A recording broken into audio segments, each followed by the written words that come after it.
I was in stealth for a while doing this too. And Mm-hmm. so I want to come from underneath. I want to surprise, and slowly like grow from there rather than to make a big sort of, rain on everyone type of thing.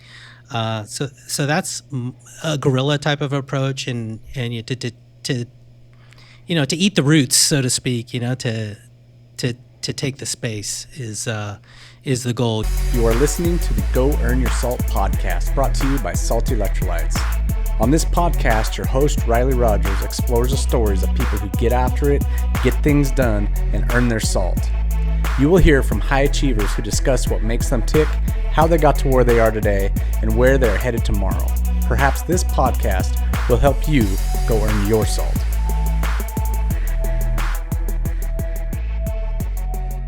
Today I've got Adolfo Foronda, the host of the Forever White Belt podcast, and I'm super jacked to have Adolfo on here. We're friends from the jiu-jitsu world, and just from the I sponsor his podcast with Salty Electrolytes, and we've gotten to know each other a little bit through that. And so one of the things that really intrigues me about Adolfo is this idea. The name of his show is called Forever White Belt, right? And that's got a really cool connotation as just always being this student, always being willing to learn, and that made me excited to talk to you, man. So Adolfo, welcome to the show. Thank you so much for having me, Riley. I really appreciate it. It's such an honor. Oh, I'm so excited to talk to you, man. So talk to me about you. Like, who's Adolfo? Where'd you grow up, and what did life look like as a kid? Sure, yeah. I grew up with a single mom in San Francisco. I only spoke Spanish till I was 5, and then we moved to Northern California, Santa Rosa, California, it's called. And at that time, there were no real Spanish-speaking people there. We were one of the first families there to do that. So I lost a lot of my Spanish. I grew up on like cartoons, learned my English through that, all my friends. And then public school, your typical latchkey kid of that time. I'm a Gen Xer. It was a, kind of a rough kind of, by myself kind of youth there, sort of surroundings. Northern California people were very groovy. There's a lot of, weed and forestry, and just a weird amalgamation of a blue collar influence and that kind of thing too. A lot of fun, a lot of kind of feral kids that we were, and got really interested in martial arts, wanted to learn, protect myself and that kind of thing. I was never really the tough guy or anything like that, quite the opposite. I akin myself to sort of the quitter in a way, right? So one of my jokes that I often say is that if you opened up my closet, you would find like a karate gi, a unicycle, some juggling, clubs, a magic kit, or something like that. Just things that you pick up and toss really quick as soon as I ran into any sort of resistance or anything like that. So it was the opposite of like the grit that a kid could have. So that was one of the beauties that martial arts sort of taught me, was how to persist through those things. Finally, how to push through something later in life. So that was kind of it. I've always been really interested in creating. So we talk about the podcast, your podcast, creating things and producing things. I was a musician for a while. I got into tech, taught myself that, and like web development and that type of stuff. And that's always been super important to me. It's just creating stuff and martial arts. Yeah. So you said something there that's interesting to me, was that that you would toss things aside that at the first sign of resistance, right? Yeah. When did that start to change in you? Because I so identify with that, man. As a kid, like I remember plucking on the guitar a little bit, and it was like, as soon as it was hard to put my fingers a certain way, I was like, I'm done with this. But Mario Brothers, dude, I could put some time into that stuff. That was much later in life. It was 30s, 40s, something like that. Way later. It was just never really natural for me, and it really blew me away speaking to all the athletes that I speak to and everything. How a lot of these people are really tough guys, and they just get at it, and everything, and that never came natural to me. And that was something that I had to really force myself to do from a young age. And I was always terrified. I felt like, whenever I tried something new or something like that, it felt like jumping out of a plane or something like that for your first time, So it was only until recently, like I was saying, the 30s and 40s or whatever, that I'm like, okay, I gotta sit down and focus. And I thought I was kind of alone in that story, or definitely the minority, because just the general sort of narration out there, or the sentiment out there, is that whenever I hear people on podcasts or shows, they have, they're this, like I keep saying, they very confident, tough people and smart, always winning type of people. And then I'm like, well, what about people like me? What about us? What, do we get cast aside? So yeah, that's kind of where I turned it around. I realized, we just need to adapt differently, I'm curious, man. I just hearing you talk about that, how you feel like these guests you have on your show. Again, for those who don't know, it's a jiu-jitsu podcast, so you're always interviewing athletes, right? And sometimes I wonder. You tell me this. This is just a theory I have, but it's sometimes the thing that we attribute to someone else's grit is sometimes just something that they just really enjoy it. So in their head, it's not really like they're grinding through it. It's not hard every day. They're just having a good time doing it. But because they're having a good time, they can persist even through the days that aren't so fun, right? Right. What again, that's kind of my own theory. But what's your thoughts on that, man? Because I know with like jiu-jitsu, and I think we're always talking about, it takes grit to do this thing. I'm just like, sort of, but I just have fun with it. So it never feels like there's days when I feel like I'm grinding, but most of it I don't. Yeah, I'm just having fun. Yeah, it's awesome that you mentioned before, like Mario or whatever, video games. Some people, you can really burn the candle at both ends when you're into it, right? And I've been developing some software recently, some gym software called MatAdmin, and I'm really passionate about it, and I'm doing just that right now. I'm burning the candles at both ends, staying up really late, coding, all night, all morning when I'm sleeping. Even when I'm sleeping, I'm dreaming about it. I wake up, I'm thinking about new features and things I can offer. And it was like that for jiu-jitsu as well, right? Or music when I was doing that too. We would play every show, every opportunity, every party, every garage, anywhere, in terms of with the bands and stuff that I was in. And yeah, exactly. I think you nailed it right on the head there, that you can't dive deep into those things. And plus I'm like if you can't tell, I'm like an ADHD, kid without the H. I was just the ADD. And so yeah, when I found one thing, I was all in. Because if not, as I mentioned about my closet, I can rarely read one book at a time. I have like 3 or 4 books set aside, and I read maybe a chapter here and there kind of thing. And that's the way I get through books when I can, or consume content. And my tabs in my browser, multiple, tabs, same sort of thing. It's just how I operate. So when I do feel I need to hammer down on something, I know now I need to shift into that mode, and then I have to have tools in order to get through that, whether it's like a Pomodoro method or something like that. What is that? Describe that to me. Pomodoro method? Pomodoro method is something where you can set different time limits on different things. Like I'm going to focus on one thing, let's say writing, whatever. I'm going to write for 20, 25 minutes. And then I have a little timer that goes off and says, hey man, you need to stop now and have a 5-minute, 10-minute gap. Right. And that's essentially it. And then you repeat the cycle. And it just helps people like myself to operate in, not to get scattered all over the place. And then, I'm off to Mario, whatever, for an hour or whatever. And then, oh yeah, I got to write, or something, and come back, or, I probably should eat, that kind of thing. So it's just a one tool of many tools, to help operate. Yeah. Yeah. I've never heard of that. That sounds kind of cool. Cause you talk about coding, right? Do you have a coding background? I do, mainly front end, and I got a weird background because in tech I've worked in a lot of startups, major financials, and that kind of thing. It was all happenstance by accident. I went through all the .com booms and busts. I've seen Steve Jobs talk at Macworlds right when they were starting, like multiple times when no one wanted to go to those things. So I've been in the center of it. And I used to have a podcast called Nerd Stalker in 2008, where I interviewed a lot of the tech CEOs and things like that of various, really big startups now, like Uber at the time. And I have a lot of funny stories of that kind of thing. But yeah, and then I studied things like interaction design, user experience, customer experience through, these larger kind of companies like Cooper and Adaptive Path, and these names in this kind of realm as well. So I have a weird expertise in terms of like coding knowledge, as well as like a design user experience sort of knowledge as well. So it really helps out with what's happening now. Yeah.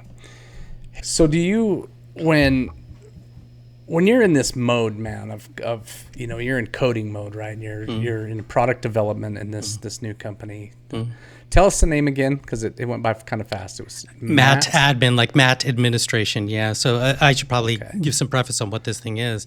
It's so one of the things I identified, having spoken to so many gym owners and operators, is that they're using this gym administration type of software, right, to basically check their students in, convert their students, sign them up for memberships, keep track of them for things like promotions and attendance and, billing and the usual kind of that type of stuff. I show up, I track and convert a student kind of thing or a member. And then I realized what they were being charged by this relative to this sort of CRUD application. CRUD is a create, write, update, delete kind of thing. It's a tech term. And I was just shocked at the gap of, they could be paying anywhere from like $400 to $1,000 a month for this type of software, where for me it looked like a commodity. So what we do is, me and one other person sometimes, we made this software, we wrote it, and we're charging $39 a month for it, for everything, and it's comparable, to a lot of these big dogs, but we're targeting like the independent operator, and we're giving it away for free for clubs that are like under 10 members. So, if, hey, I'm a guy or girl, whoever wants to start a martial arts academy, and I want with my friends or whatever, and I want to check them in and, maybe someday have something going, start a business, you can use us unlimited for free. You get all the features. And when you get on your 10th member, then we're like, hey, let's party, let's grow together, Yeah. So talk about this. You start this MatAdmin, and how was it done before? So talk about like the old days, how student attendance was kept track of, and billing, and again, sales CRM, right? You're in this whole world of there's more moving parts to a martial arts school than most people give credit for. Yeah, and a lot of these people, that decide they want to start a jiu-jitsu academy, let's just say for this example, they're not really business people. They're right. These young people that they got their black belt, and they love this jiu-jitsu thing, and I want to open a jiu-jitsu gym. It seems like the next logical step. So they get approached typically by a sales team, and then they're sort of converted like, hey, you need all this stuff. We're going to give you a website builder. We're going to give you a CRM, and we're going to give you this whole check-in process. We're going to take care of billing and all this stuff for you. And then here's the price ticket, which is really big, initially, or maybe they'll give you the little teaser and really upsell you pretty hard real quickly. And not only that, a lot of these applications that I've seen too, they're kind of Frankensteined in that, like, whenever someone asks for a feature, it's just kind of bolted on without a lot of thought. And so what I observed, the analogy I give it looks like a cockpit of a 747, right? When you walk into your big plane, you see all these switches and dials and all this stuff, and you're like, what the heck, When in reality, it should probably be like a Cessna, a very simple type of, dashboard that someone can, figure out, oh, this is the gas, this is the steering wheel, and that type of thing, that type of, design thinking, that systems thinking, that product design, as you mentioned. This idea of what you're talking about here of developing what's called a user interface, right? It's how do you program something or make it look in such a way where you can kind of tell where the flow is. And I think about like my financial software for my businesses has a little map almost, and it's kind of nice, I think it still has room to be desired there as far as perfecting that, but it's at least some kind of a thing for you to put it in your head, like, okay, this is kind of the next step that I need to do with this individual customer or this invoice or this thing. And this idea you're talking about, man, I don't own a school, but I train at one, and I'm an instructor there, and so being kind of part of that leadership team, I see that with the gym administration software that we have it's a joke sometimes. I'm like, how can it be this unorganized and this disconnected and still be such a big name in the business, right? It's terrible. Yeah, and these people aren't techies, too. A lot of them, sometimes they're just doing things off of paper. They're checking, writing in, and sometimes they'll do it off an Excel sheet, too. And then when they're approached with like a piece of software, like you mentioned too, it's just it's so complicated for them. They don't use 90% of it.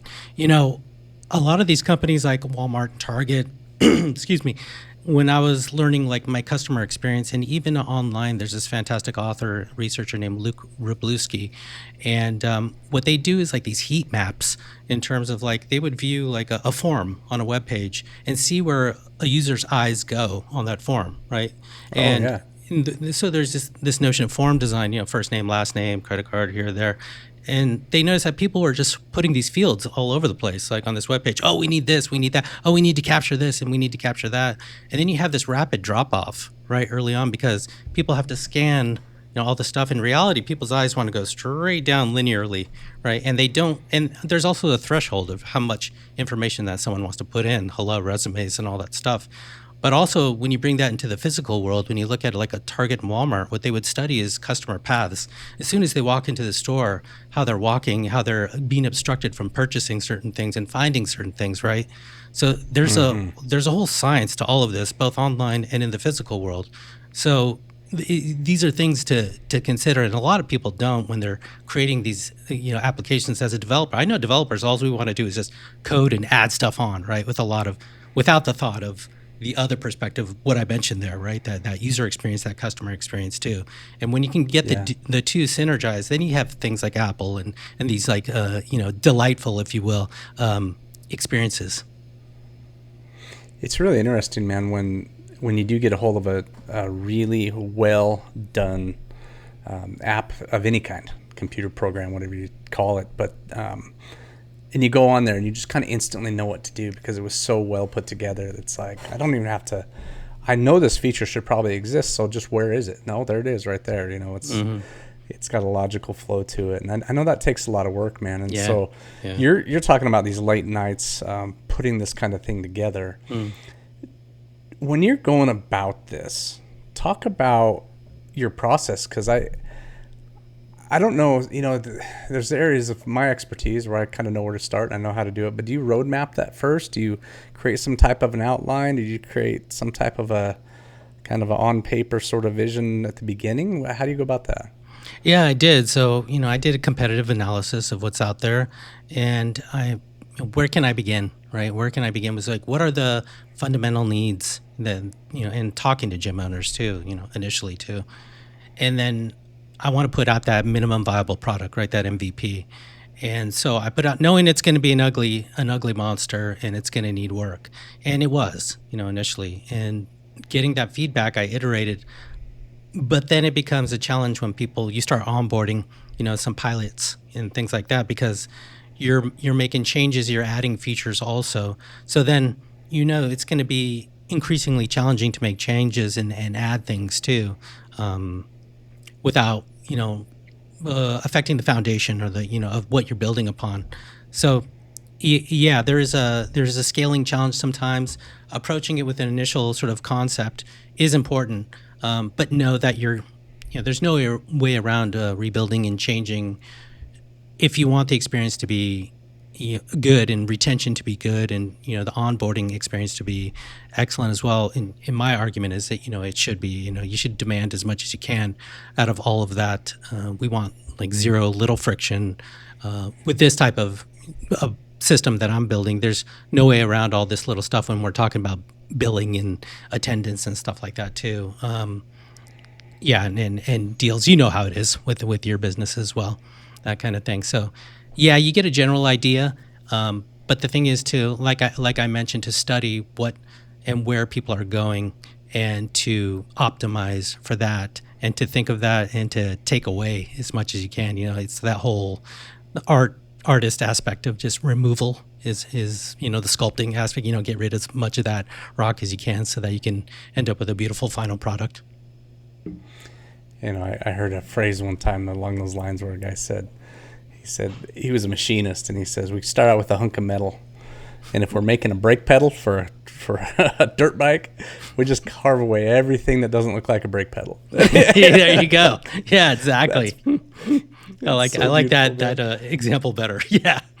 Yeah, it's so great. I'm super intrigued by this, man. So forgive me if I'm nerding out, but Yeah. I know what that product development, when you first start something, it's like you sort of kind of have this vague cloud of something going on in your head, but it's like, now how do I narrow it down to a thing that is workable? You know, how do I even get started? And sometimes, and I know when we started our electrolyte company, it was that way. It was just like, I don't even know where to start. I have no idea.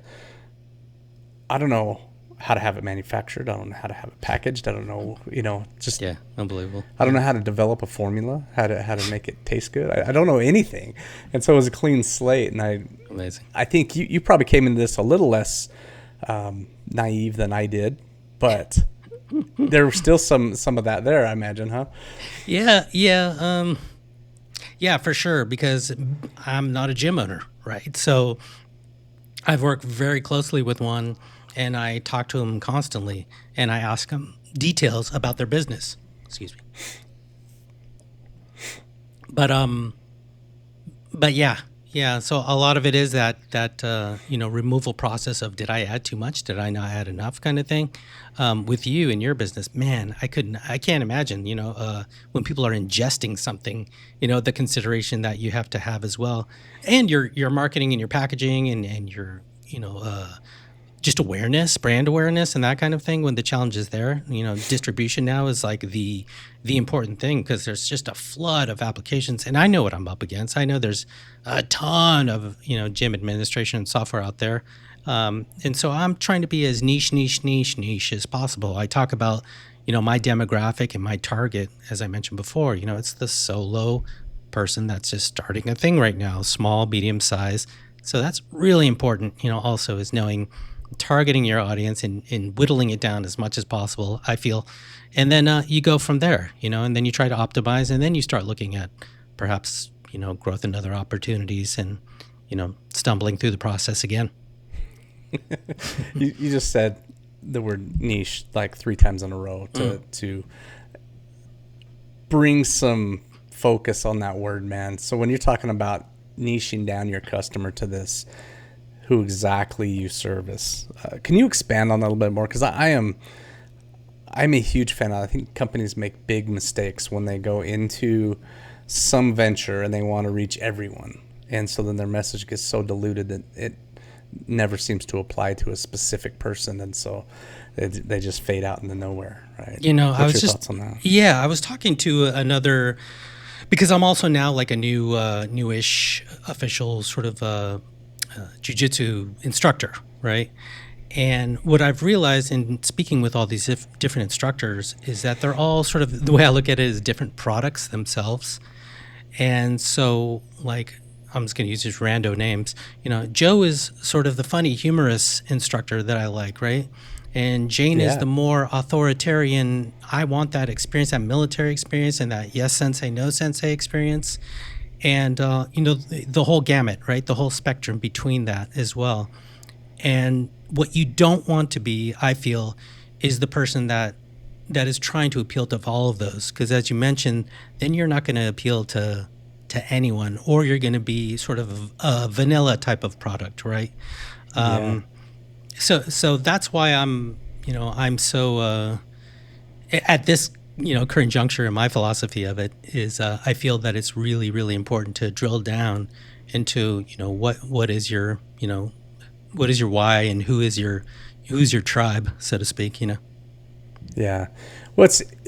Tell me, has this happened yet? Because it will happen, where somebody in their good intention comes up to you and says, "Hey, man, this same software would work with a dance school or with a gymnastics club."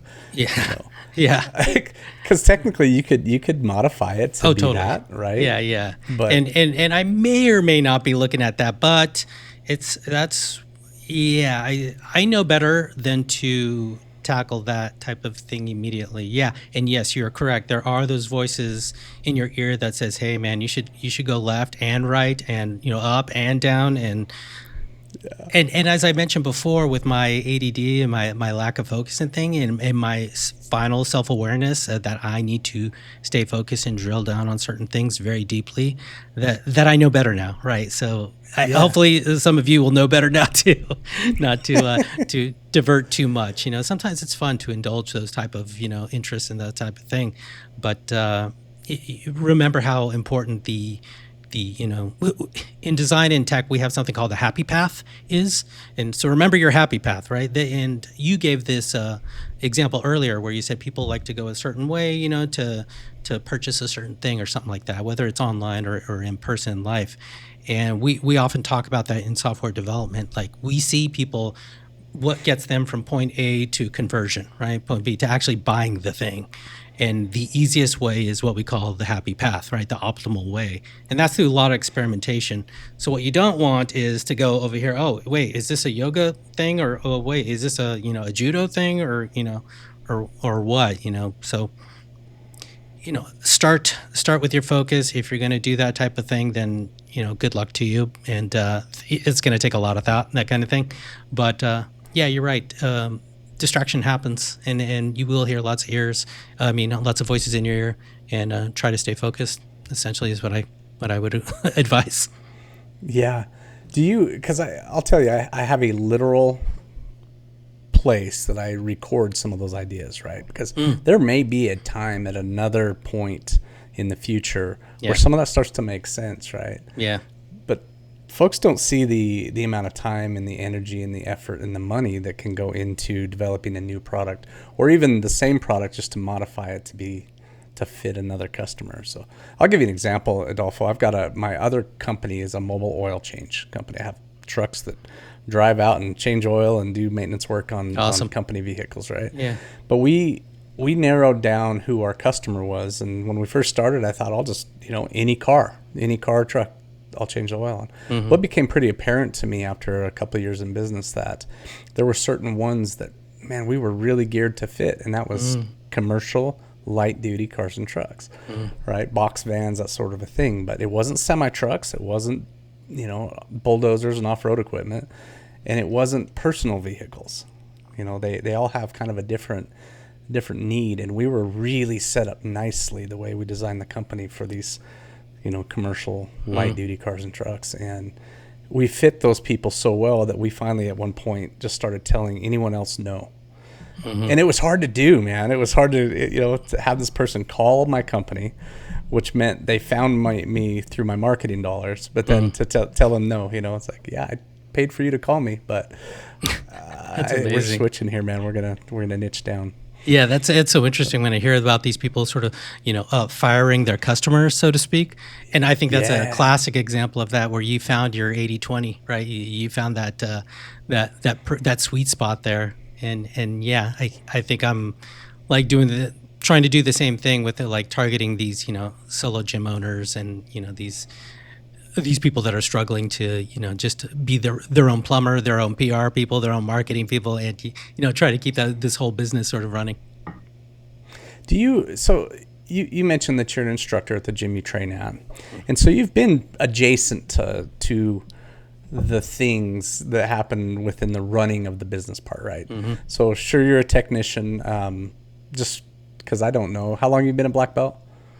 I'm brown belt, actually, still. Oh, yeah. So this is why my podcast is called Forever White Belt, because I was a white belt for, maybe forever, 5 years, 6 years. Yeah, it was insane because I went from one gym to the other. For those of you people in jiu-jitsu or the know, usually it's like a maybe 1 to 2 year type of path, but there was some loss in terms of like the records, if you will, of it. Yeah, so I've been a brown belt for a couple of years now. Okay, that's so by the time you get to brown belt, for the audience who doesn't know, that's you're 10 years into this thing, right? You've been in there a while. Yeah, 2012. And you said you were a long time at white belt, so yeah, you've been in there. So that being said, you've experienced a lot of this. One, like student turnover, right? You've just watched students come and go for years and years and years. Yeah. I heard the greatest term the other day. I'd never heard it, but a guy said he had the blue flu, and we always talk about blue belts who disappear and never come back, right? And so, culturally within this world, you've seen that. You've seen injuries, you've seen those kind of things. You've seen people who, you probably heard your coach at times, or the owner of the school, say, man, so-and-so hasn't paid their bill yet, they're still showing up for class. And then you see new people come in, do a trial class maybe, and then just never show back up again. And so you've seen that sales funnel from a distance, right? That aspect of it. And then I imagine, again, that the amount of time you've been involved, you've seen those other things like, hey, man, rent's due again. It's that time of month again. Or the heating, it's summertime and running the AC too much. And now so these are all parts of what you have to do with your software, right? So you've observed this up close. So I'm saying you do have a very good idea of what it takes to solve those problems. We designed salty electrolytes with a very important concept in mind, something we call counterparts. Minerals have very specific functions in your body, but those functions are one-sided. For example, sodium allows water into your cells, where it stays until potassium comes along and lets it out. You know this as the sodium-potassium pump. Calcium and magnesium work in a similar way, so we put both in our drink. In our research, we came across data that showed us that nearly 98% of athletes are deficient on iodine. This fact prompted us to use iodine in our formula, but it turns out you cannot absorb iodine properly without zinc present. So what did we do? You guessed it, we added zinc. Every ingredient in our formula is paired with its counterpart. Authentic Salty Electrolytes is the only electrolyte drink that prioritizes counterparts. Get some for yourself today at saltyelectrolytes.com and feel what proper counterparts can do for you. Go earn your salt.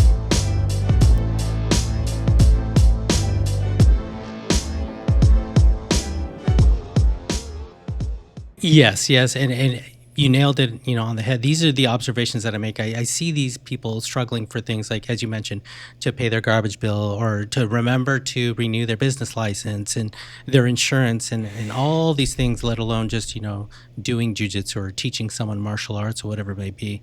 So I want to make their life easier, and I want their pocketbooks to be optimized too, because they are putting so much money. And as an entrepreneur, all that money is critical to go to the key places, whether it's your advertising, your logistics, legal, whatever it may be. And so I see a big opportunity in terms of what I'm proposing for the gyms that I'm targeting, or the demographic the segment I'm targeting, saying, hey, there's a huge chasm here of what you're paying here versus what I think you should be paying, or just even need that near that realm. So given all the concerns that you just mentioned yourself, logistically, legally, financially, otherwise too. So yeah, it's just, that's why if you can see a gap like that, jump all over it, man. Solve that problem if you're so inclined. Yeah, there was a guest I had on here. Funny, because I was just re-listening to the episode. This from running a podcast. Sometimes you're so in the recording and the questions stuff, you don't always hear the answers, and so later it's cool to go back and listen to it. And this guy Josh Sprague, he owns a hydration pack company, so they're like little backpacks with bladders in them stuff. And he said something on there that was so cool, and it was how do you put it? He basically, it was frustration that caused him to develop these products, right? His ingenuity came from frustration, or there was a way he phrased it. It was such a cool way he said it, and I'm butchering it here, but it's that, again, you've sat and witnessed it for years, and then you see this gap, you're like, man, I think it could just be done better, right? Yeah. That's so great, because that's exactly it. Like you said, you nailed it right there. The frustration thing. When I observed that issue, I was like, hey, there's opportunity here, I wanted to ask you though, because there's you've taken this thing where you've educated in code and how to build software, and then you start to again go into your own venture here. And so back to this kind of concept of forever white belt, right? And these new lessons that you're learning as you go into there. I'd be really curious to know, was it difficult for you to start this new thing, knowing that there's going to be some pretty major obstacles in the way, but not knowing what those are, right? You know, sometimes you go into something and you're like, you are naive a bit about it. And did you have any hesitations to get started? Yes. Yeah, absolutely. I did.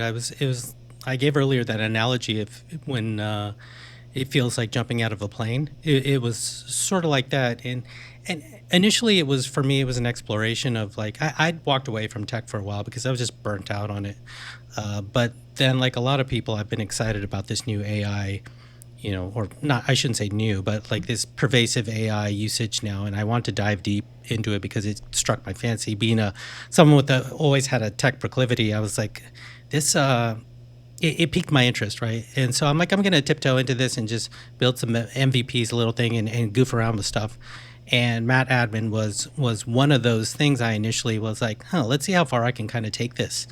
And then it kind of just went from there. And I'm like, wow, I can really do this. Oh, wow, this is becoming a little more of a thing. Oh, wow, this is a thing. Oh, wow, this is becoming much better. Oh, this is a good thing. Oh, wow, this is, a really good thing. So it sort of evolved like that, kind of naturally through exploration, in the garage, so to speak, when you're tinkering, and then you come out with something. So that's kind of how it was. And then once it did become like a viable, like, oh, this is a viable potential thing, then yes, that's when it was like, my heart started going, oh God, this is kind of weird, kind of freaky. Yeah, that's when I got a little freaked out, Was that kind of imposter syndrome, right? Where you're just like, man, because now, dude, you got to take this idea that's been fun in your garage, right? And now you got to take it out and sell it to someone you don't know. Yeah, right. You think about Apple and those guys in the garage, right? So they're out, pitching their little goofy computer at the different computer shows and stuff like that. Yeah. Yeah, I think that that nervousness. I remember the first time we had mostly it was my gym buddies that were the guinea pigs for salt when we first brought it out. Wow. And I got such a kick out of it because I remember I'm looking at putting $80,000-$90,000 into getting this thing started, right? Yeah. It's a lot of money for me. Yeah. And I'm going, dude, I'm going to do this. And all I've fed it to is my friends so far. So I hope those suckers were being honest with me and telling me the truth. Because if this product sucks and I invest that much money into it, I'm going to be one sad dude, right? And so I remember that first time when we got our new product in and we started sending orders out. And most of the orders for the first week and a half were people we knew, right? Yeah, So I was like, oh, they already know this product. They already like it. Right.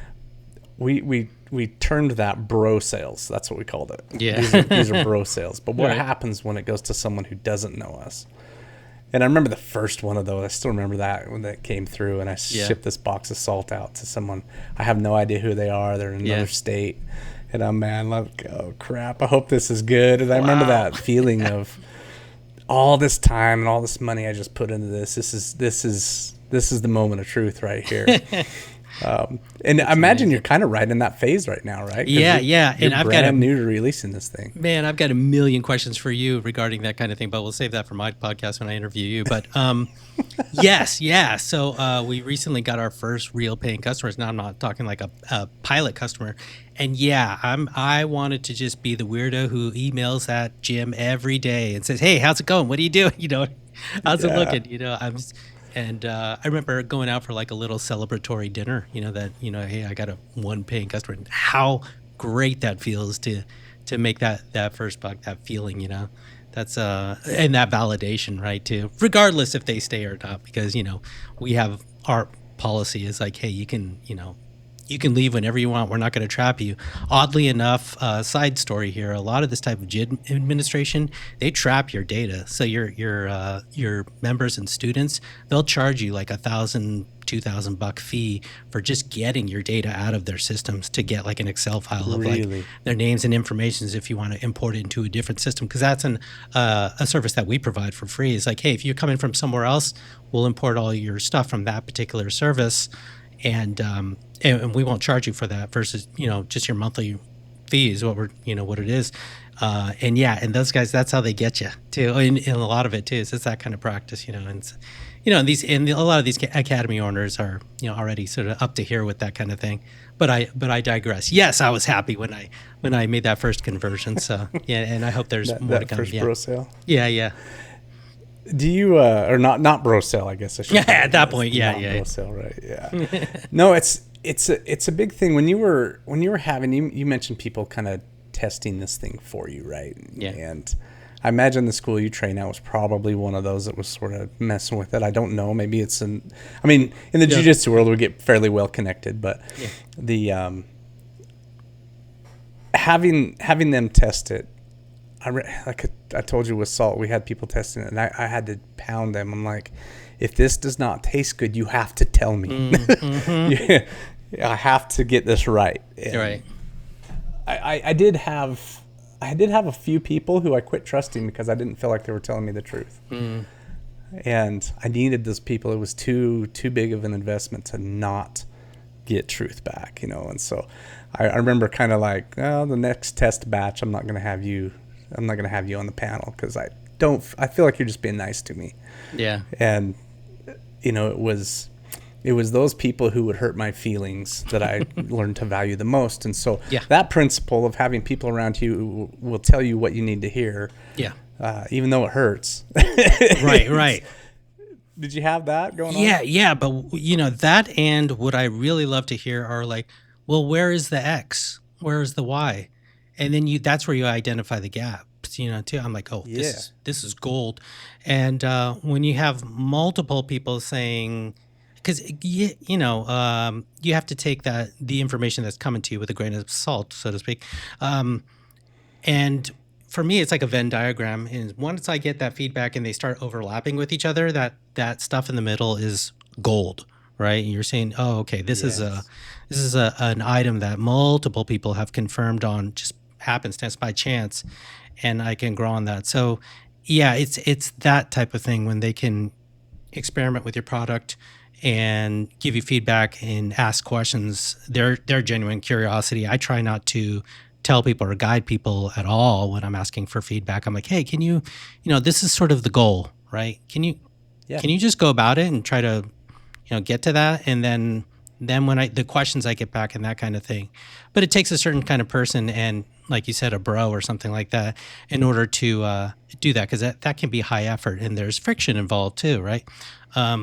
But if you can get that, man, that is gold. That information is so important, and I'm still getting it now. So it's really wonderful. Do you I'm talking about this idea of people who will kind of willingly hurt your feelings for your own good. Is that just principally in life, man? I mean, we're in the jiu-jitsu world, right? And so, do you have that in a coach also? What do you mean by that? What do you mean? Can you just clarify? A coach who will, for example, when you're screwing something up, he's going to tell you straight, right? Yeah. Yes, absolutely. I do. I think after years and years, depending how long you're in it, you get a degree of comfort.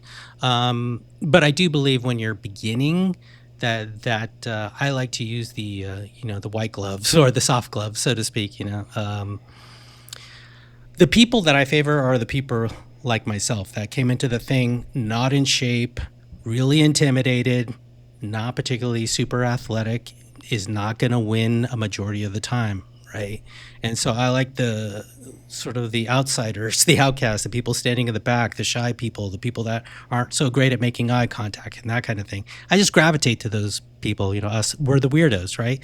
And those are the people I want to help the most. So there's a certain approach you take to those people. I interviewed this wonderful, wonderful coach in the East Coast. His name is J-Jack. And he told me, and he's a beast. He was a monster in his day.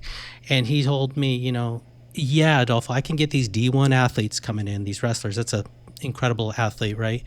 And they can learn jiu-jitsu, and they don't need a whole lot.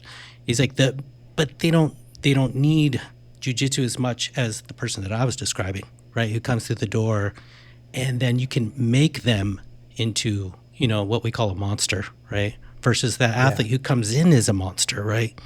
So yeah. There's a way to communicate improvement, if you will, or criticism, constructive criticism. Do you so bring us into the business now, right? Where maybe it's the people testing your product for you. Maybe it's someone who's guiding you through kind of as a business coach too, right? Where they're telling you some things about your personality. And I'll give you an example of what I'm asking here, because I had one years back where there was he was a material supplier for a construction company I owned. And dude, I was in there one day and I was having a conversation with another person, and this guy was in the room and he was just kind of overhearing what we were saying. And he cornered me afterwards. He says, "Hey dude, come here for a minute." He goes, "Do you realize how you sound when you talk to people?" And I was just like totally blindsided. I had no idea what he was even talking about. But he began to tell me how harsh I sounded to this guy and how off-putting I was to this dude that I was talking to. And man, that was a bitter pill for me to swallow. But I started over time then, in the next coming years, I started to see this common thread. I was like, oh man, I'm turning people away that I really would like to keep close to me, but because of the way I talk. And it was a bitter pill, but it was a life lesson in that. And fortunately, I had 2 or 3 other people in kind of that same couple year period that basically said the same thing in different words to me. And I went, okay, I need to start listening to what these guys are saying. So that example, I guess, brings the question, have you had that yet? Have you had somebody call out something in you that says, hey, man, you're getting ready to do this new venture. Here's something to keep in mind. Yeah, I'll take it just in a little bit of other path, because you're triggering a memory that I had. So a lot of my beginning of my tech experience were in startups, right? And in startups, we would share experiences. We would go to these conversations that we would have and these meetups in terms of new technologies and things like that. And we would come back to the startup and share it with each other. Hey, Riley, look what I learned. This thing, we need to implement it into our business system or something like that. Oh, that's awesome. And we were very collaborative because we were a small sort of unit and everyone was sort of on the same level. And then I moved to this large financial enterprise, right, with that same sort of mindset, thinking that's the reality of the world. They send me off to some convention to learn this great new technology. I come back, I hold a meeting with my team. I'm giving this presentation, look how awesome this stuff is. And, and everyone's like, oh, wow, this is great. And then later I get sent to my manager's office and she's like, hey, that was very self-righteous of you to do, right? And this type of thing. And it really bothered me, right, for a while. And I was like, what? I was so confused. But the thing is, it's the context, right? It's this is there's a hierarchy in this type of thing. And later I realized, I read this book called The 48 Laws of Power. And if you work in a large enterprise like that, I'm sorry, but you should read this book. It'll save you. And one of them is never outshine the master. And to that respect, I learned how to swim with the shark, so to speak, right? But it's the ocean, right? That is their ocean, whereas in the startup world, we're much more collaborative and freestyling, and we're doing jazz and all this, we're sharing all this stuff, and it's just a different world, right? So it's a different sort of context. So that's where this sort of notion of self-awareness within business sort of arose for me and developed a little bit more of where am I? What is the culture of this place, right? And so that's what came to mind when you were talking about your experience. That's interesting, man, because, I imagine I used the term blindsided earlier, right? It's I imagine that was a blindside. What do you mean totally. self-righteous of me, man? Yeah. Wow. I was just telling you what I thought you sent me there to do. Oh, my gosh. Yeah. This, so talk about this, man. What, I had mentioned some kind of pain points that I've observed in a martial arts school, right? But when you're developing MatAdmin, what were there other pain points that you had observed? Other things that you maybe have put into the software that I didn't mention.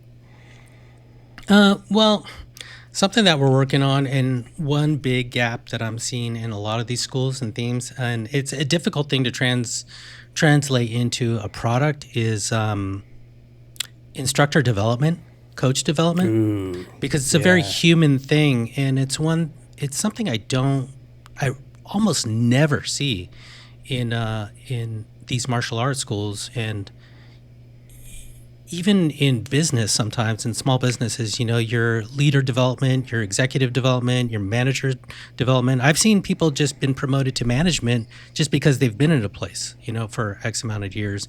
I've seen this with developers where they don't have the social skills and they've been thrown into this management position, not by choice, just because they've been there for a duration of time. They have a level of expertise in coding or something, right? It's just this crazy stuff. So that is a gap, I think, industry wide. I don't know if it's isolated to a martial arts academy, but it's not. It seems like it's something that I'm trying to wrap my head around right now in terms of how a tool can kind of help with that in some way. A lot of this is psychological, right? And psychology. So I think that's a huge one, a large opportunity if someone can figure that, and I'm trying to tackle that right now. I took a class, and so I'm in the Pedro Sauer Association. Yeah, fantastic. Our school is, right? And Pedro at his spring camps has instructor training available, and you become. So I'm a certified instructor, level 1 certification, and I haven't had the opportunity to take the level 2 yet. But I want to say there's three levels of instructor certification. But they talk a lot in there about the different ways different students think and different things you can do to convey an idea. An idea as complicated as jiu-jitsu is, right? But that exists in any business. Yeah. In any business, right? Yeah. If you're a manager, you're a sales manager, and you want to teach someone how to sell a widget, man, there's a lot of stuff going on there. You had mentioned like reading the room, right? Read your customer. What's their need? Are you giving them the same pitch as you did the last guy who had a totally different need? If you are, you have some honing of your craft to do, right? Yeah. Everyone's different. So you're going to go into this thing selling, right, with this new company of yours, and you're going to run into school owners who are the happy-go-lucky, real easygoing type. You're going to run into some of them that aren't. I've been selling salt to jiu-jitsu owners, school owners for a few years now, and I've gotten to see the gamut, right? Some are, super easy to. So, are you? How are you systemizing that? I guess what is your ideas right now of taking it to the market, right? Do you have a plan for that, or is that something you really sat down and mapped out? It's in its infancy right now, but I am road mapping that right now for sure. But what I do want to come back to real quick is the notion of these different types of people that you run into. You mentioned the Pedro Sauer instructor training too, and how important that is in any management training. I did a lot of agile training, certified agile leadership type of training in terms of business, and how you bring some context to another manager, if you will, or another executive. I met this gentleman named Simon Sinek a while back. He's you met him? Yeah, in New York, like years and years ago. I went to this little conference that a tech company sent me to called the 99%. It was right before he wrote his first book, Start With Why. And I asked him, hey, and it's talking about this particular manager that I was using the analogy of before, the story before of when she said, hey, you're so self-righteous because I did a meeting with someone. I'm like, hey, how can I, me as an employee, how can I change the culture of this, of the industry or these people's minds, essentially is what I was asking, right? And he's real quickly, he's like, the tail can't wag the dog. It just can't, it comes from the leadership, right? So it comes down from the leaders. It always does. It really does. And that was a hard pill to swallow, right? And I think to your sort of question in terms of who you're going to run into, the gym owners out there too, you're going to have to meet them where they're at.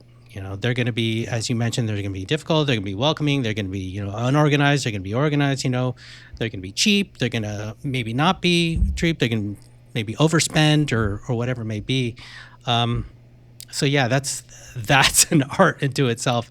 And I think one of the things that helps with my sort of approach is I do have sort of a voice with this Forever White Belt podcast. I didn't realize it. But now the big thing is that there's so many products and solutions out there now, is how do you get to be known? And oddly enough, you've got a podcast right now too, right? Fantastic. Go on your SALT podcast and people can become aware of SALT as they should. And we speak about SALT on Forever White Belt all the time because we're fiercely loyal to people who have an interest in us too, like you did. And so I think that awareness and that distribution is the new, I don't know if it's the new, but it is key to get awareness out there, your name out there. I think that beats even conversions from someone talk about it. It's just the awareness. If they got a large audience and getting the awareness, I hear people at gym here in Northern California talking about SALT now because, I'll bring SALT to my particular gym or other places, and now the awareness is spreading, right? So just from people talking to it, it's like, good luck getting that if you don't have it. Good luck converting your sales and your marketing plan and whatever. You're going to have to spend a lot on marketing and advertising. You probably will anyways, but boy, is it nice to have that channel as well. That kind of that street cred, right? Because you talked about earlier about being, I can't remember how you phrased it, but it's kind of like you're part of the conversation in that world, right? You understand the jargon and the little, you understand when a jiu-jitsu meme comes across Instagram. He's like, I know exactly what that means, man. Sure. I know the guy with the stinky gi, and I know the guy with the, the sweaty guy. You're looking at him right here. Hey, there's two of us here then, because I sweat so bad I created an electrolyte company, right? So it's I get a kick out of that, man. Thanks to you, man. I was up at a Park City, Utah camp this last weekend, and I thought that was a pretty cool thing, man, because I think when you show up as a vendor at certain events, especially something as tight-knit as the jiu-jitsu community, a lot of times it's tempting because I've got a booth to work, man. I've got to serve the customer there, but I took my son with me, and then I participated in some of the seminars. In fact, most of them, while he manned the booth. And one of the things that did, I don't know that I realized it as much as I really got a glimpse of it this weekend, was the fact that those guys see me as one of them because I'm on the mats with them, right? That was kind of a cool realization that it's, I think it's different now that I've got my black belt, right? It's because I think everybody in the jiu-jitsu world, there is a bit of a stigma with that. I think almost more than there should be of the respect for the black belt, right? And when they saw, you've got this company, you're trying to sell us some stuff, but you're one of us, man. We'd rather support one of us than just some other company that's dishing out a product. I think that's cool, and I think what you're doing is coming from the same place, right? Where you're experiencing, again, how did I'm trying to think of how Josh Sprague said that, man. It was the frustration creates the product, right? So, and you've seen that frustration, so you're walking right up that same path of like, there's a need here, and the options aren't great, so let's create something that is, And that's why you do get the willingness of I think that open feedback when you reach out to those people too, because they know, hey, you have a vested interest in this thing too, and you've expressed it, and we've witnessed it, and we know that you're legitimate and that you're not gonna, just, I don't know. I mean, you're doing it for a buck, but not just a buck, in a way too.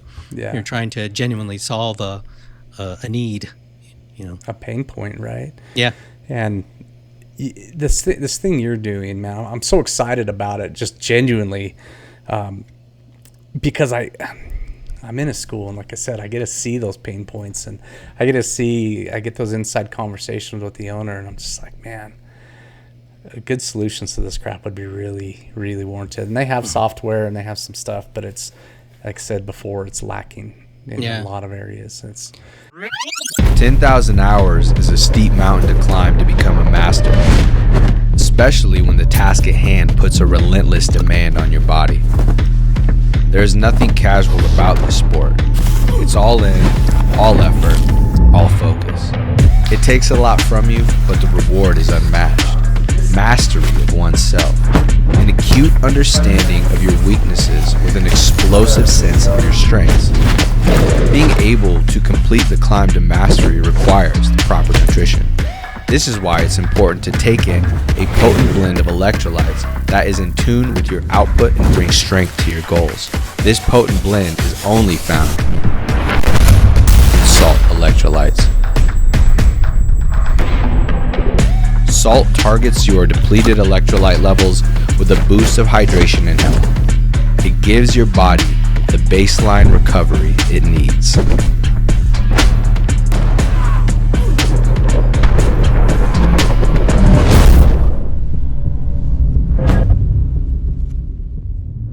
And this is like, my thing is like, I want to be invisible. I want this to be invisible. I don't want this to be, a thing that anyone talks about or thinks about in terms of like their gym or whatever. I want this to just run their business with the respect that it does, in a way that they don't have to worry about it a whole lot or think about it a whole lot or train on it a whole bunch or become an expert in this thing.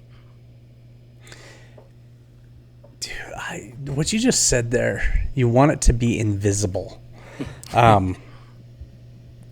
I don't know. I mean, maybe you do know how profound that just was, but this idea that somebody called me here recently. It was a sales call, and somebody just cold called me, and they asked me, "Hey, this is our product. This is what we do. How could it help your business?" And I'm looking at it, and I'm like, it can't. Mm-hmm. We are so dialed in that area that we have no pain points in this thing you're talking about. Mm-hmm. We have solved that problem. It's like, I don't need another solution for it. It's so solved that it's invisible. That term is awesome. And so I was just like, sorry, I can't. There's no need for us to continue this conversation. Wow, good because, in this area you're talking, we have that nailed. And no pain points. And so do you have a problem with that? Like saying no to these people or whatever? Because I seem to always feel kind of guilty when people approach, and like, hey, let's partner in this and that or this and that or. No, so I always take it because, dude, I do a lot of sales and cold calling. That's my world, right? Mm-hmm. I own 2 different companies and I do it for both of them. And so I'm the cold caller most of the time. So when someone calls me, I always have compassion for that. If they come to my door, knocking on the door in the evening, I'm like, man, I've been in those shoes. So I appreciate what you're doing. Wow. But here's how I have it solved. And man, I don't have a need for what you have. But that being said, recently I just changed my merchant service with my oil change business, right? And this guy cold called me, and I gave him a little bit of time to talk because, again, I do it all the time. But something he said in there was like, oh, that actually is a pain point for me. And now I need to explore deeper. And that's, I guess, our job, when we're out there selling these new things, is bring up those pain points. And maybe that person's not your customer. And if they're not, great, just move on, right? And that's totally okay. They may not have that problem. But, dude, if they do, then you bring that solution to it. Because you had said earlier, it's not just for a buck. Yeah. But it is for a buck, but it's not just for a buck. You're solving a problem legitimately. And I guess maybe that's an encouragement to you, is like, I've seen the problems you're talking about firsthand. Yeah. And I go, I'm glad it's not my business that I'm struggling with it, but man, the school I'm loyal to and train at is experiencing all those things. And so, I can think of a few people, man, that I'll have referrals for you to talk to. That's awesome. Yeah. It's funny because like one of the things that we do mention is that, hey, if you're a student, because students witness this because you're really close to the business in this martial arts world for whatever reason. So you'll witness this gym owner, struggling, or you have to check into this awkward system and you're running into these issues or whatever. Is that, hey, if you see your academy owner writing your name on a piece of paper or, trying to type you into an Excel file or something, just just point them this way. It's not even like they're not the customer, right? It's their gym owner that's the customer. So we're saying, hey, just point them in this, have them just have a look, just consider this thing. Here's the things to look for. I can't tell you how many times I've gotten that phone call. I teach our morning classes, right? And some evenings too. But I'll get this phone call or a text at 5 a.m. saying, hey, the software's down again. Will you write down whoever came and leave it on the front counter so I can get it later and input them manually? I'm like, man, and it's not every day, but it's not uncommon for that to happen. Sure. My son, just last week, he comes up and says, like, Dad, I can't check into the system, little kiosk there. And I go over there, and sure enough, his name's not even on it. So then we go to the office and say, hey, Simon's not on this, he's not able to check in. And they look at it, and somehow the software just recategorized him as a student they call them alumni, people who used to be here that aren't anymore. And it just, so we had to go back in there and change that all, but it somehow auto did that. And it was a flaw in the software, but man, it affected, my kids. Like, I can't even check in. Wow. Yeah. So those are pain points, right? Yeah, totally, man. And I think that comes from, you tell me this, from patchwork, right? They start patching all these different add-ons to the software and then all of a sudden they start to conflict with each other, right? Yeah. In fact, when you mentioned alumni, I wrote it down. I have this notepad next to me here because I just like to make note of these type of things too, where people ask for these things, and next thing you know, it's another option. It's another drop down in a drop down selection, or another checkbox, and that some poor front desk person at a gym needs to click another thing or select yet another thing along with entering the name, making sure the credit card number is updated, all the usual stuff. So that's where the spider web grows too much, and you get the beast of just adding on this patchwork of craziness. It's like too many ideas. Slow it down. Yeah. And you'll see that too. So you'll see often these websites say, I don't care, name your product, or your business, and you'll see a list of features. And they do it proudly too. They'll say, oh, look at this list of features compared to my competitors who only have X. That can be a good thing, but it can also be a nightmare too. It's like, it can be overwhelming. Do you really need all that? Do you really use all that? Sure, a full-blown CRM system sounds great to add on to this all-in-one thing, or sure, a website builder seems really cool to have an all-in-one thing, but there's a reason we have, like a Wix or a Squarespace or some other thing, and these are companies that make websites.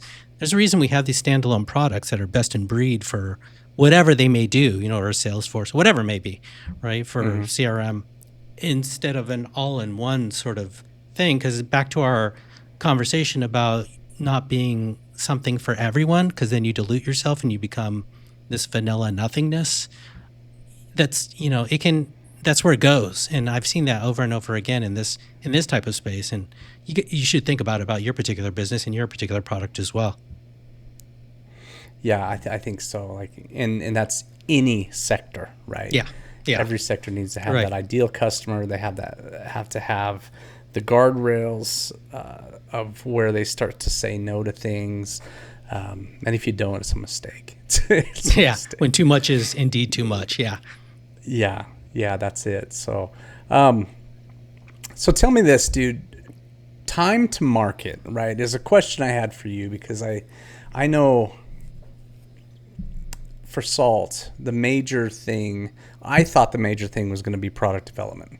And it was. I mean, it took me 2.5 years to get flavors right. That being said, that was only the beginning, man. And there was a lot more time overlapped in there of figuring out supply, figuring out printing, figuring out packaging, all that kind of stuff, and answering all these questions. I didn't even know were questions I would have to ask. I don't know what I thought it was just going to magically appear or what. But when you went into this with MatAdmin, what was the time it took you to develop this thing, and how many years have you spent on it? This one was quick, man. Thanks to the advent of artificial intelligence, man, I can turn around solutions in days now. It's that would take us, man, months, if quarters, to do. It's incredible. and there's a reason I don't have a full, support staff or anything like that, because I have agents now doing a lot of stuff, right now, even as we speak.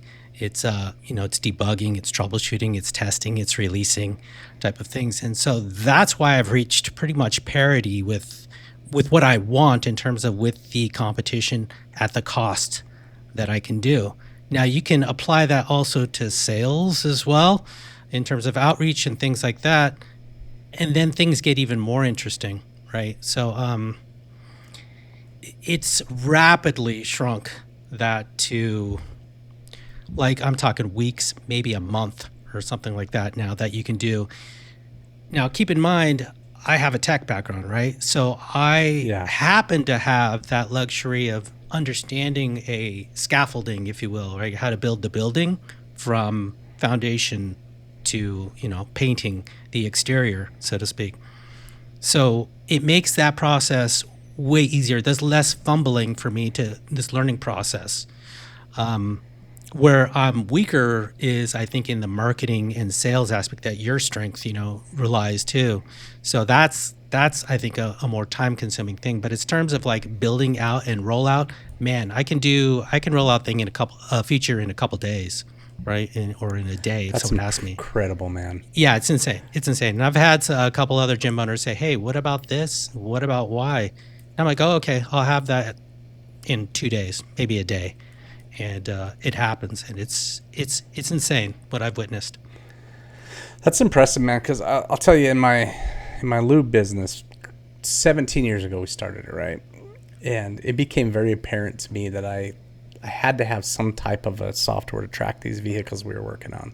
Mm-hmm. And 17 years ago we didn't have AI.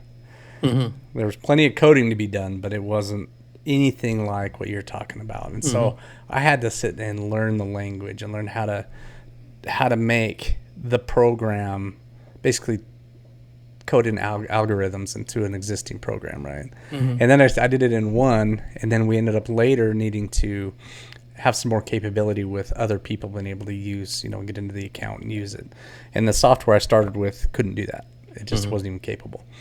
And so then I had to switch softwares, and the language it used was different. Right? So I'm like, crap, man. So it was like starting over and learning it all over again. But the amount of months and months I spent up till 1 a.m. working on making this stuff work was crazy. So what you're talking about right now, I realize, like with AI, I could go in there in 5 minutes, probably have that done. Yeah, but totally. It's mind blowing. Took me months, because it was learning from scratch, right? Yeah, back in the day, even setting up a piece of software itself was a whole process. I have to configure my computer or something in order to just run this particular application. I mean, even that, not even writing any code, was like it was a slog, man, and it sucked. And now it's like instantaneous, and that's the joy. So the joy in actually producing and creating now, and I'm doing less and less coding now, actually. If anything, I'm just sort of orchestrating now and of all these things, and I'm allowing it to go into deep testing, deep security scans, and that type of thing, and debugging really fast, all these things. So I mean, it's remarkable, and this isn't a unique story now. It's the new day. It's the day now, not even new day. It's how business is done now. And if you haven't been on it or you're not on that type of thing, if it applies to your particular business, and you're for sure going to get left behind, for sure. This, you use the term orchestrating, right? Mm. And I think that's something that I'm really feeling that pull with AI, especially, is like, I don't have the time to know the questions even ask. Because you can go on there and you can say, hey, make me a string of code for this feature. Mm-hmm.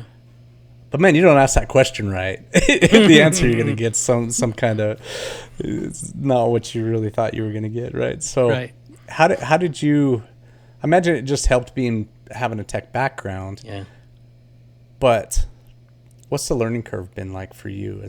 In that term you used, orchestrating, is pretty rad. But it's initially, so again, going back to the ADD thing and back to my early tech days, I used to struggle because I would get sidetracked by really cool tools, right? That was my thing, is like, oh, wow, there's this new thing called Photoshop. Oh, there's this thing called Dreamweaver that would make websites. Oh, there's this and that.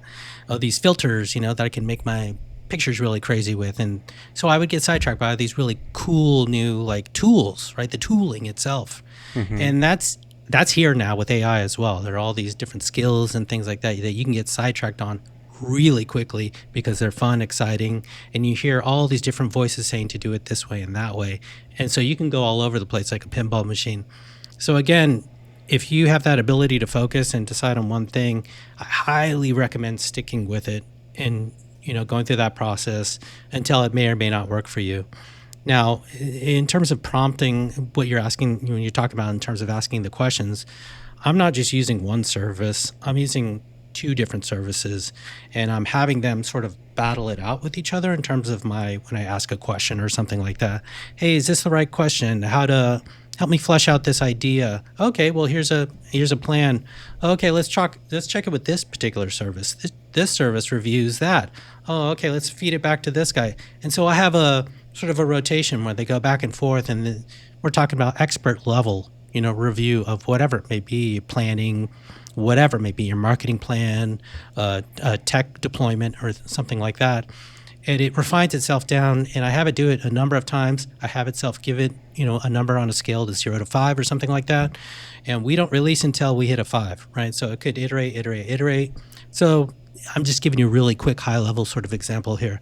But that's effectively what I'm sort of doing. That's per item and infinitum, right? So we can have multiple different of these things happening. And so your imagination can just go wild, right, in terms of what you can do and how you can apply this to your business. So I had this experience, and maybe when you just said you don't release it until it's a 5, right? Meaning it's functioning smooth and clean, and is this what you're referring to? Yeah, that could be. When I first, well, I'd call it my first, but it was a report that I would pull, right? And it was this thing I created a report that would track these commercial vehicles, and it would tell me when all their services were due. But in the algorithm that pulled all the information that I needed and made this report for me, it had this like little circular reason in it, and it would eventually dial down. But I remember I got to a point where I would click go on that report, and it would take an hour to generate that report. And it wasn't until, I was probably a year or 2, maybe even 3 years into that, when I realized that little circular reason was happening. It was giving me back accurate information. It just took forever. And so I fixed that one point, and it was 3 seconds that report would take to go. So it went from an hour to like literally seconds. I clicked the button and whoop, it was up, and I'm like, crap, man. And so I guess when you say that, that's what I'm picturing. Is that what you're talking about? Yeah, essentially. So think of a plan. Let's think of a marketing plan, for instance. Hey, I have an idea for X. Let's put together a marketing plan for this. And so you get your first draft, right, of this thing, and you're like, and let's have another set of eyes look at it and give its review. Oh, okay, this is getting a little more refined. And then back over here, oh, this has become an actual plan. Oh, this could be phase 1. Oh, that could be phase 2, phase 3. Okay. And then you have an actual plan at the end of it. And for that, for instance, and then you have something to deploy from there. Well, okay, let's start building off of this. And then you repeat the process for the building process. That's awesome, man. So because that'll help you, again, narrow down who your client is. It took me 3 years to figure out who my client was in my oil change business. It's taken some time to figure out who my ideal client is in with salt, right? Yeah, the physical business is, that's wild. Yeah, geez, man. Well, you got my wheels turning here, so I may start playing with AI a little differently than I have been so far. So and it's getting better. I got to be honest though. In the early days, in the beginning of this thing, it wasn't as good. It would people talk about hallucination is what they call it, but it would go off on different paths too. I would say, hey, let's stick to this. I keep using this marketing example. Let's stick to this marketing example of whatever, going to single gym owners, whatever. Oh, that's good. And then it would sort of whittle off into like whatever multi gym ownership or something else. It would do that. They call it drift. It would drift. But the thing is, like, it's self-improving so fast, this AI, that it's getting better and better and better. So like the memes are just not of the joke of AI. They're not aging particularly well because of the improvement it's making so rapidly that I only see it getting better increasingly fast. Similar to my example of where I can roll out a feature now in a day or two. It's directly as a result of its improvement over time. And what I've witnessed, as I mentioned before, is like, some rather, you got to, manage it, whereas I'm less and less having to manage it and more give it interesting things to do. So that's becoming my challenge now, is coming up with great ideas. Sounds so cool to me, man, because I think I underutilize that tool. Yeah, I think we all do. We're limited by our humanness, right? In that respect, I guess. Yeah, it's like I was saying before. It's hard to know because it's like, what questions do I even ask this thing? Yeah. How do I prompt it? Where do I begin on this thing? Yeah, and I think once we, develop that skill, I think then we can move on. Sounds like you've really, really developed that over the years. Trying to. It's hard when we have all this context, like you mentioned, all this history of how we did business and how it's supposed to be done, and then all of a sudden it's kind of up in the air in a way, but not. It is and it's not, and you have to apply it to this different paradigm. Yeah, tell me about obstacles that have gotten in your way. Obstacles that got in my way.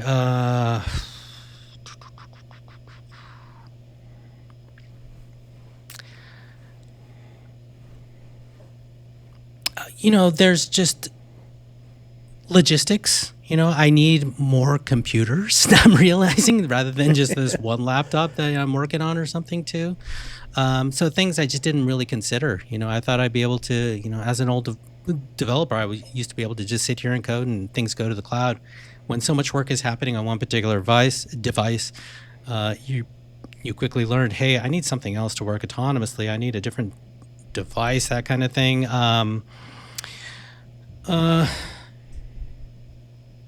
Sales, I think, and outreach, finding people to just do the initial testing, and who are willing to do that kind of, it's like people who wants to answer a survey, right? Kind of thing. That's been a real challenge to get honest feedback. As you mentioned, it's just so important to like a budding product, to get that feedback, and so difficult, I think, at times too. Okay, yeah, the family is good, but as you mentioned, you want that sort of, unfiltered feedback as well. And to have someone do that on their maybe free time or maybe for a few bucks, depending on what kind of budget you have, and to answer X amount of questions, is it the right questions? Then I have to put that together. Do I have a feedback mechanism for them to do that? Are we going to do it live? If I'm going to do it live, then I have to be with them. Do I have the time to do that? So yeah, I think it's a lot of that type of stuff, that the shaping and the logistics of that thing that has been sort of like, oh, this is a thing, and the outreach, as you mentioned too, the cold calling, is that really your strength? That needs to be developed, sales and that type of thing. I'm really excited for you, man, because, again, you've witnessed these pain points personally. You're part of the tribe. You're out there in the meta of the jiu-jitsu world. And so I can't help but think it's going to be successful. It's just, I know there's always still a learning curve, right? There's still those. You got to be a go-getter, huh? Yeah. I'm just driving towards it, man. Yeah. I love it. Let's go. What is your vision right now? So you're in this beginning stages, right? And so I think sometimes we start out with this maybe grandiose vision, like I'm just going to take over the whole world of this the software. But what's your kind of like, let's say 1 year vision versus maybe a 5 year? Yeah, no, the way I look at what I'm doing and what we're doing is we're the little rebel group right now, right? We're the insurgents, kind of, quietly. And as I mentioned, I want to be kind of invisible and sort of, I was in stealth for a while doing this too. And so I want to come from underneath. I want to surprise and slowly like grow from there rather than to make a big sort of, rain on everyone type of thing.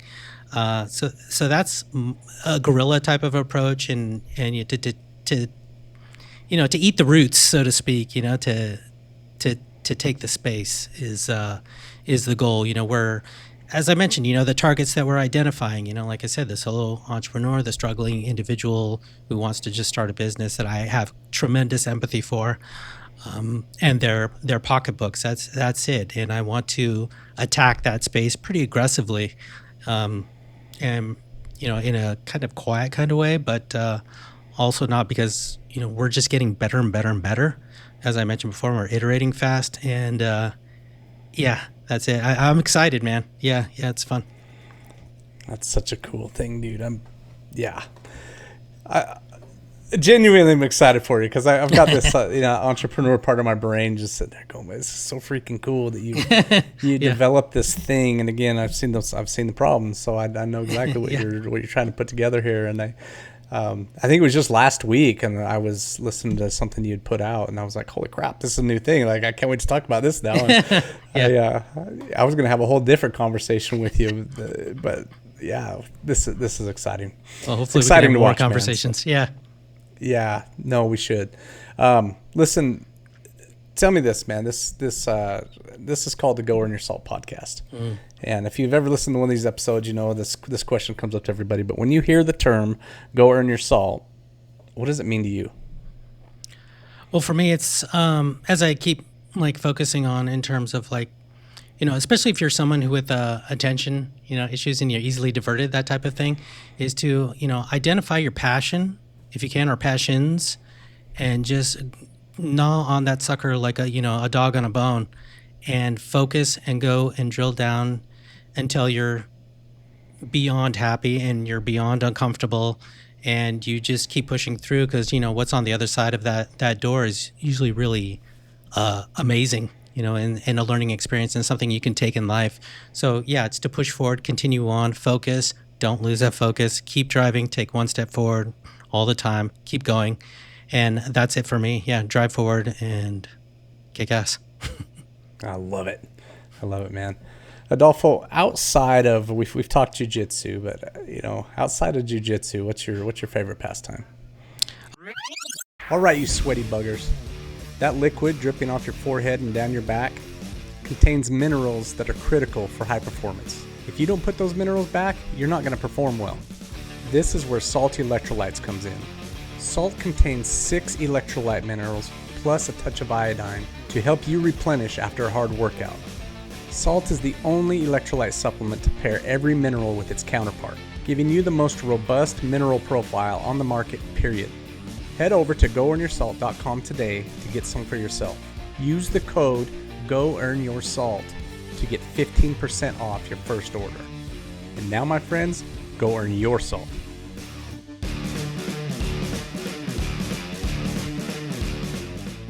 Oh man, I really love music a lot too. I was a musician when I was younger, and always like the supporting band, that type of thing. So I love that. And tech, as I've mentioned before too, I'm very interested in that space as well now, and leadership too. I'm very interested in these type of practices in terms of how to run a business, how to manage people, how to manage yourself, and just how to be a better human, and to be empathetic and help others. That stuff is what really piques my interest. Oh, that's super cool. Tell us this: is there something quirky about you that people don't know?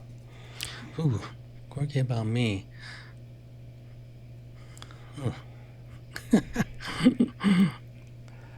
What is about me? Quirky about me.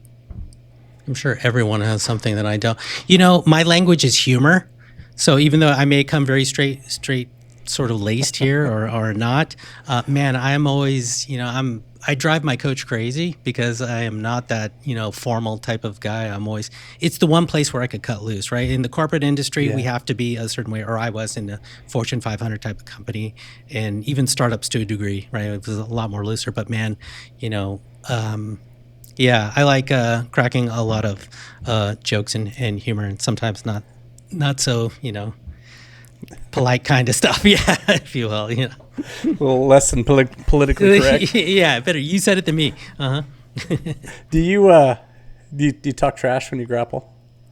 Yeah, I do, especially with my coach who can destroy me. Yeah, it's always that type of thing. I always, I don't know if you saw during April Fools, I released a bunch of these funny type of spoof meme instructionals. One of which was winning competitions by DQ, right? So the objective was to get your opponent disqualified.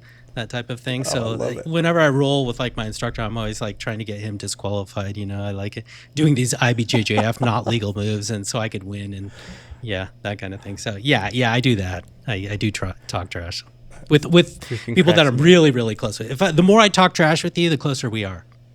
So, no, that's for real. So one of my salt clients, they sell salt out of their gym, and we were training this last weekend, and this guy's he's a way better grappler than I am, by a lot. It's not even close, right? He's more athletic, he's younger, he's fast, he's just all the attributes, plus he's just been grappling longer, right? He's super good. And we were grappling, and I kept telling him that my arms were not available. You can't. I should get a tattoo that says not available. You can't have this arm. And he'd keep going for the arm, and I'd shut the arm down. I'd end up in a triangle and get choked, but he didn't get the arm. That was the point. And I harassed him all weekend about it. And then once we were done with our first round, I wouldn't grapple with him again. So I was like, it's impossible. You're not getting this arm. It's it was a great time. That's awesome. I love it. It's right up my alley. Yeah. That kind of stuff's fun, but like you said, that you can only do that with people you're kind of close with. You get some dude you don't know. That's not happening. Yeah. That's awesome. Adolfo, what's your favorite naughty food? Naughty food, pizza. Yeah, 100%. Yeah, I think that would be my last meal. A specific kind?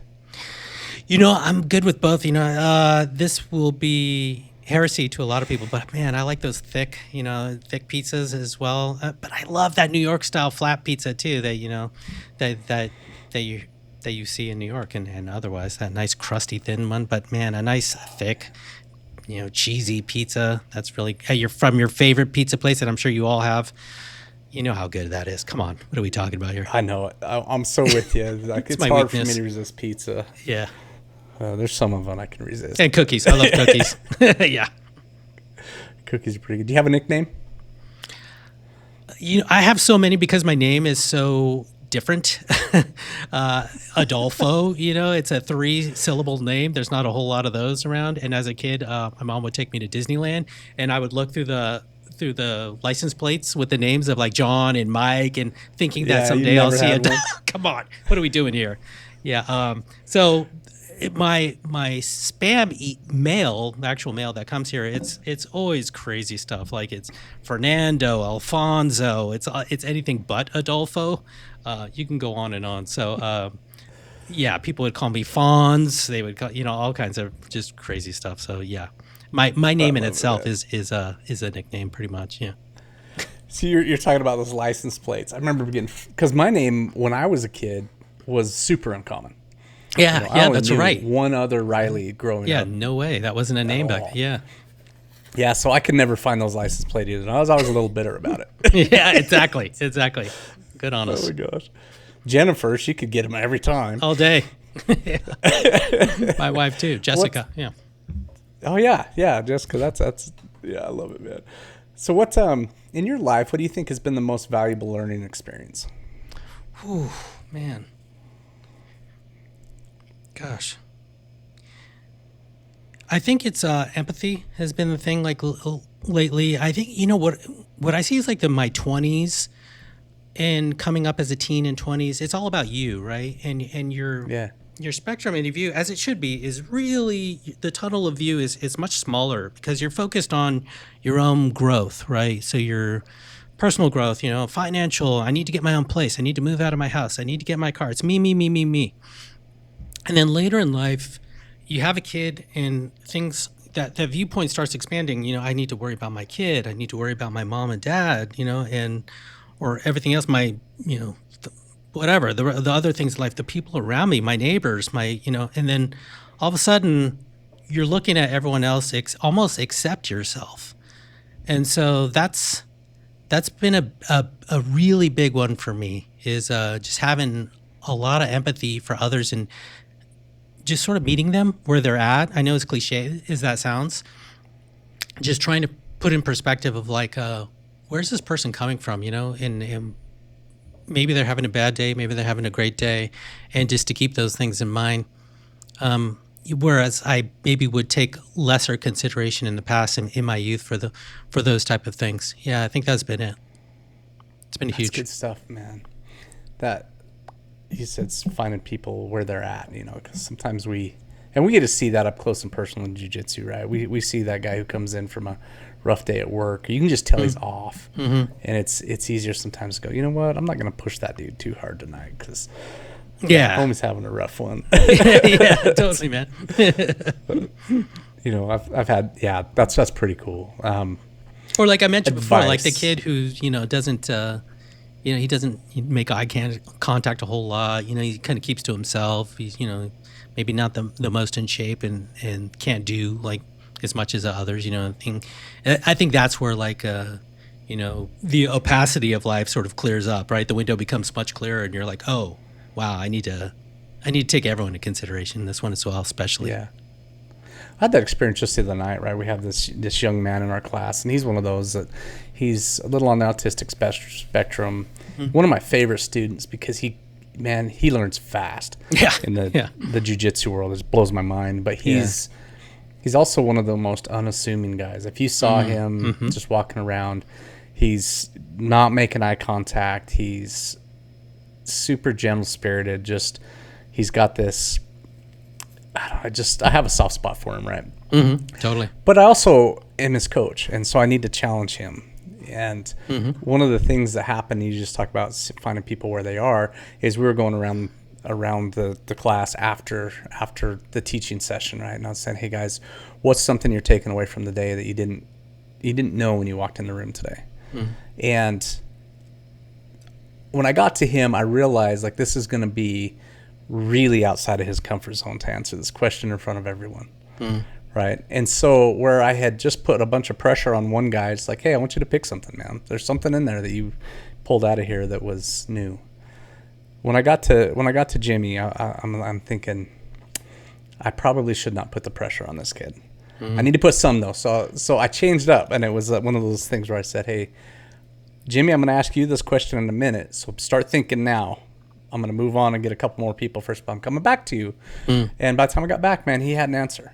And it was a good answer. It wasn't like, I could tell he had really thought it through. And you just talk about, if it was another person, I probably would put pressure on him to answer right there. But it wasn't the appropriate time with him. So that's good stuff that you just said. Isn't that amazing though? When you give someone a goal, you know what I mean? Like a target. One gym was like, I remember when I was early on building this thing, and like, hey, I'm opening my gym at X date. Do you think you're going to be ready then? And boy, did that light a fire under my butt, right? And I got so much done. So yeah, that's wonderful to apply like a goal and objective to someone. So good on you, man. Oh, that's cool. Dang. Adolfo, what is the best advice you've ever received in your life? Wow. Best advice I've ever received.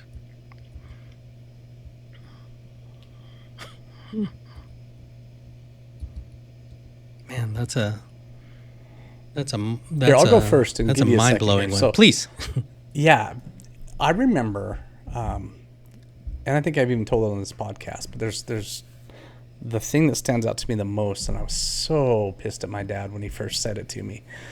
But I got in a car accident. I wrecked my sister's car. I was out driving her car, and I smashed into the back of a pickup truck. Haven't we all? And the police, because of the situation, the report on the accident was that it was the car in front of the truck's fault, right?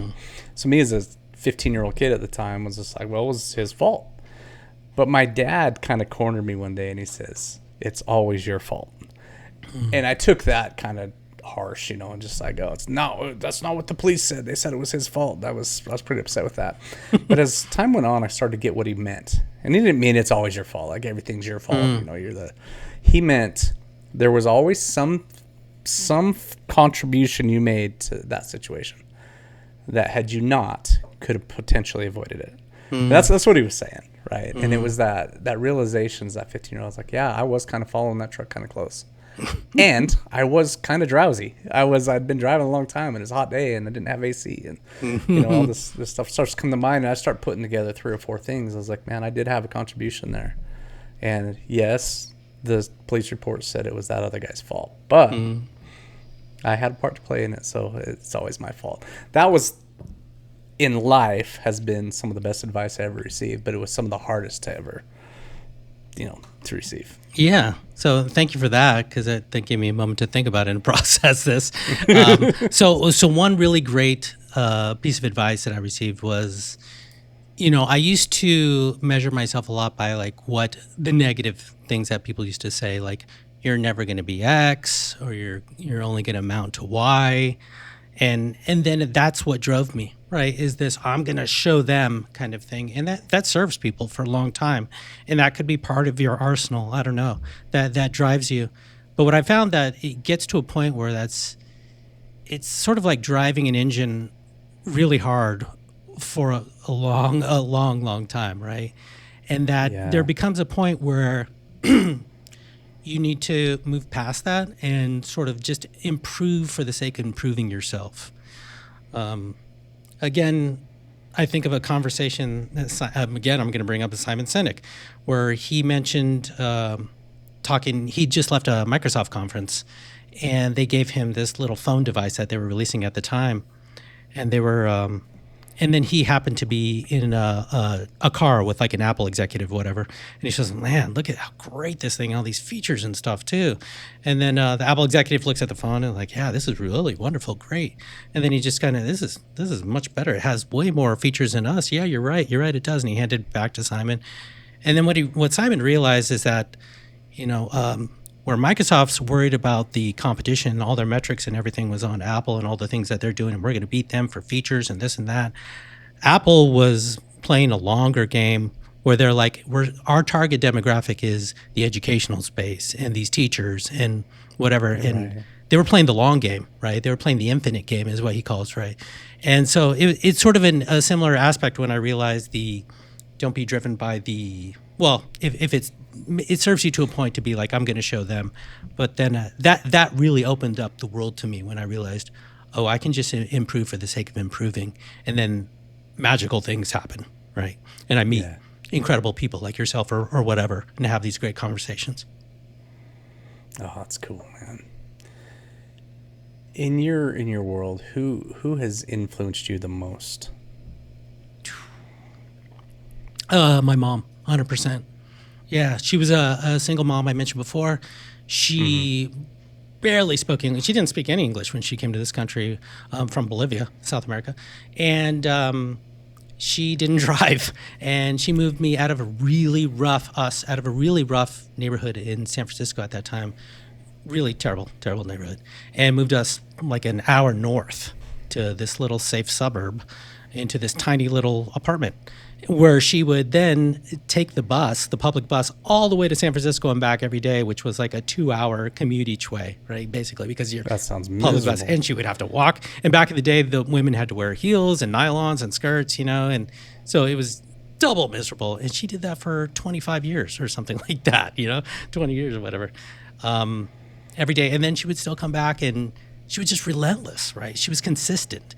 And I'd never seen a work ethic like that before. And I think that really spoke volumes to what I aspire to be. Oh man, that's so cool. I think as we age, right, you start to realize what your parents did for you, right? Right. There's that thing, and it's just like, man, I was so critical of them. You mentioned in your 20s, it's all about me. It's the last thing you want to be around, right? Is your parents. Yeah. At that age. And then I see the big picture later in life. I'm like, holy crap, man, Dad was way cooler than I gave him credit for. Totally. Oh my gosh. Oh, Adolfo, what's an item on your bucket list? Oh geez, item on the bucket list. More travel, yeah, for sure. There are places I want to see. I've done, I've been to a lot of places, but yeah, that's one of them. Yeah. Is there somewhere in particular you're thinking of? Man, I loved Japan. That was the recent one, and I couldn't believe it. It felt like I was in a movie when I was there. Like, all these things, and man, I'd like to go back to there a lot. It's almost like a bucket list is to go back and to take it in more, because it's just a whole other thing. And this, to get better at this AI thing that I've been playing with now, it's in business, to being an entrepreneur has always been on my bucket list, and you have so much experience of this, and you realize myself later on, oftentimes it's like, I heard someone once say, like, I'm not a team, I'm a team player as long as I lead the team. And I feel sometimes like that's kind of where I'm at. But I've been a pretty good team player, but not the best at times too. You know what I mean? You realize where your path drives. So yeah, I think bucket list with this particular business, and who knows, maybe others, it would be a nice objective, I think, and may or may not be on my bucket list. Yeah. Love it, man. What's your favorite book of all time? Oof, favorite book. So many. I mentioned the 48 Laws of Power, which was fantastic. Yeah. Again, if you work in the enterprise, I think it's or a large corporation, or even maybe not, depending on how your business operates. Because I worked at a small, medium-sized company that acted like they had just ungodly amounts of red tape, and I highly recommend you read that. It can feel a little negative and bitter at times, but I think there are a lot of life lessons in there in terms of how to deal with a lot of different types of psychological aspects of different types of individuals that I think would really help maybe the college kid going into a business, or otherwise, if you're going into a business. I think the 48 Laws of Power, I don't know if it's the greatest book, but it's, I think, an essential book for someone going into a dynamic business environment. Well, it sounds like to me, just by the title of it, and a little bit you described of it, that there's this phrase I heard recently, and it said, make the customer the hero, right? Mm. And my wife and I were talking about that. I was like, well, in our marketing messages, how do we make the customer the hero? Mm. But that seems to have some overlap with what you're talking about. I want to read this book, and maybe I'm completely off base with it. And again, that idea that when you're dealing with somebody, especially if they're power tripping a little bit, if you can make them the hero, then they don't feel like they have to assert their authority, right? Right. And and who knows, it may not be the place for you. And as I mentioned before, Luke Wroblewski, anything by him in terms of user experience and business design, that types of thing. He's just a wonderful read in terms of. What was his name again? Luke what? Wroblewski. It's really crazy. I'll say I can't even spell his last name. It's like W-R. I think it's one of those Polish type of spellings, It's Wroblewski, W-R-O-B-L-U-S-K-Y or something like that, right? I'm sure that's not right, but I'm close. Definitely something by him. Bill Buxton is another one who does interface design and product design. He's a genius. He's a legacy. He was an ex Microsoft Research Labs guy. Very interesting work he's done. Beautiful work he's done. Oh, that's awesome, man. Well, what's next for you, dude? I mean, you're going headlong, I guess, right now into this new software. So yeah. I guess that's maybe not even a fair question, because we spent the whole podcast talking about what's next for you. Yeah. This is. So, keep it on, man. Forever White Belt. I'm still doing that with the podcast and continuing with that. It's a lot of fun. I really love doing that and having these conversations like you do. And with MatAdmin, I've been super busy with that. That's the thing. I gave you a teaser onto one of the next sort of things that we're working on, as well as other things that are coming on to mature the product a bit more.